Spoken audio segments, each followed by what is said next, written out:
The Book of Daniel, Chapter 2.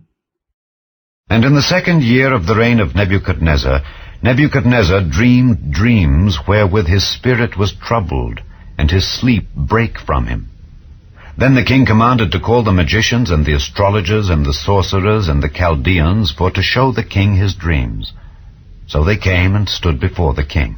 And the king said unto them, I have dreamed a dream, and my spirit was troubled to know the dream. Then spake the Chaldeans to the king in Syriac, O king, live forever. Tell thy servants the dream, and we will show the interpretation. The king answered and said to the Chaldeans, The thing is gone from me. If ye will not make known unto me the dream, with the interpretation thereof, ye shall be cut in pieces, and your houses shall be made a dunghill. But if ye show the dream, and the interpretation thereof, ye shall receive of me gifts and rewards and great honor. Therefore show me the dream and the interpretation thereof. They answered again and said, Let the king tell his servants the dream, and we will show the interpretation of it. The king answered and said, I know of certainty that ye would gain the time, because ye see the thing is gone from me. But if ye will not make known unto me the dream, there is but one decree for you.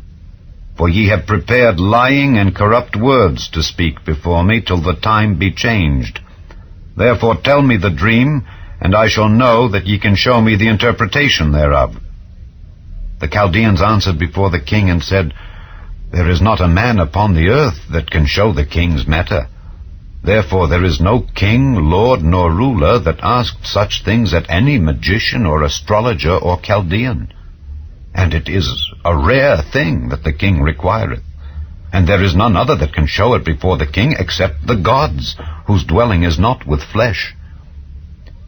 For this cause the king was angry and very furious, and commanded to destroy all the wise men of Babylon. And the decree went forth that the wise men should be slain. And they sought Daniel and his fellows to be slain. Then Daniel answered with counsel and wisdom to Arioch, the captain of the king's guard, which was gone forth to slay the wise men of Babylon. He answered and said to Arioch, the king's captain, Why is the decree so hasty from the king? Then Arioch made the thing known to Daniel. Then Daniel went in, and desired of the king that he would give him time, and that he would show the king the interpretation. Then Daniel went to his house, and made the thing known to Hananiah, Mishael, and Azariah his companions, that they would desire mercies of the God of heaven concerning this secret, that Daniel and his fellows should not perish with the rest of the wise men of Babylon. Then was the secret revealed unto Daniel in a night vision. Then Daniel blessed the God of heaven. Daniel answered and said, Blessed be the name of God forever and ever, for wisdom and might are his. And he changeth the times and the seasons. He removeth kings, and setteth up kings. He giveth wisdom unto the wise, and knowledge to them that know understanding. He revealeth the deep and secret things. He knoweth what is in the darkness, and the light dwelleth with him. I thank thee and praise thee, O thou God of my fathers, who hast given me wisdom and might, and hast made known unto me now what we desired of thee. For thou hast now made known unto us the king's matter. Therefore Daniel went in unto Arioch, whom the king had ordained to destroy the wise men of Babylon. He went and said thus unto him, Destroy not the wise men of Babylon. Bring me in before the king, and I will show unto the king the interpretation. Then Arioch brought in Daniel before the king in haste, and said thus unto him, I have found a man of the captives of Judah that will make known unto the king the interpretation. The king answered and said to Daniel, whose name was Belteshazzar, Art thou able to make known unto me the dream which I have seen, and the interpretation thereof? Daniel answered in the presence of the king and said, The secret which the king hath demanded cannot the wise men, the astrologers, the magicians, the soothsayers show unto the king. But there is a God in heaven that revealeth secrets, and maketh known to the king Nebuchadnezzar what shall be in the latter days. Thy dream and the visions of thy head upon thy bed are these. As for thee, O king, thy thoughts came into thy mind upon thy bed what should come to pass hereafter. And he that revealeth secrets maketh known to thee what shall come to pass. But as for me, this secret is not revealed to me for any wisdom that I have more than any living, but for their sakes that shall make known the interpretation to the king, and that thou mightest know the thoughts of thy heart. Thou, O king, sawest, and behold, a great image. This great image, whose brightness was excellent, stood before thee, and the form thereof was terrible. This image's head was of fine gold, his breast and his arms of silver, his belly and his thighs of brass, his legs of iron, his feet part of iron, and part of clay. Thou sawest, till that a stone was cut out without hands, which smote the image upon his feet that were of iron and clay, and brake them to pieces. Then was the iron, the clay, the brass, the silver, and the gold broken to pieces together, and became like the chaff of the summer threshing floors, and the wind carried them away, that no place was found for them.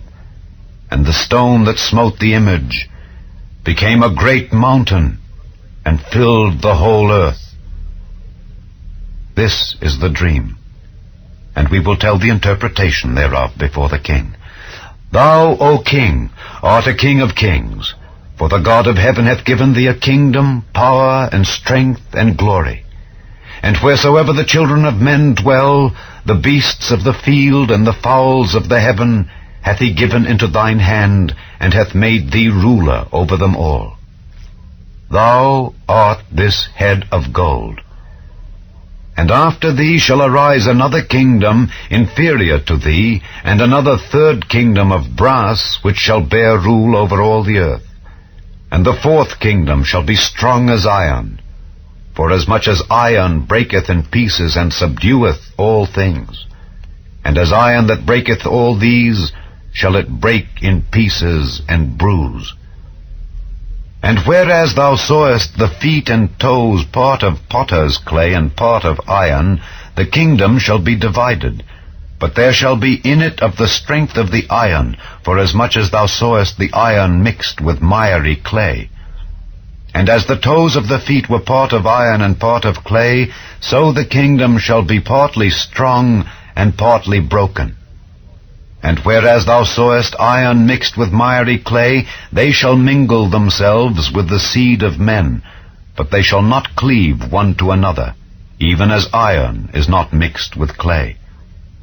And in the days of these kings shall the God of heaven set up a kingdom which shall never be destroyed, and the kingdom shall not be left to other people, but it shall break in pieces and consume all these kingdoms, and it shall stand forever. Forasmuch as thou sawest that the stone was cut out of the mountain without hands, and that it brake in pieces the iron, the brass, the clay, the silver, and the gold, the great God hath made known to the king what shall come to pass hereafter. And the dream is certain, and the interpretation thereof sure.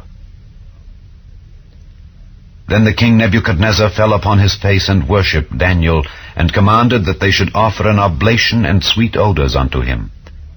The king answered unto Daniel and said, Of a truth it is that your God is a God of gods and a Lord of kings, and a revealer of secrets, seeing thou couldest reveal this secret.